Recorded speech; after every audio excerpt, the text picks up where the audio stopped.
হ্যাঁ কি রান্তাছো তুমি দেখি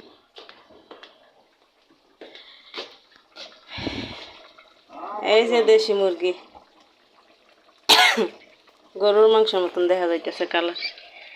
অনেক সুন্দর করে তুমি রান্তারো ধন্যবাদ আর দিয়েন না খালাম আমি যাই মুখ মাইরাই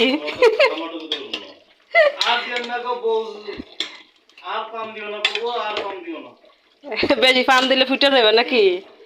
এমনি রান্না করে করে বউরে খাওয়াইবা তাইলে বেশি বেশি ভালোবাসা পাইবা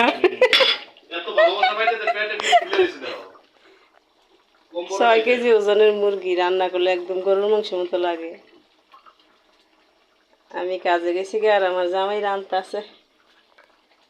আর আজকে ছুটি এই যে আলুও দিব আমার তো আলু ছাড়া চলেই না ভাত রান্না লাগবো নাকি কালকের ভাতই আছে তুমি খাইয়া লো রান্না করে না আমি আর যাবো না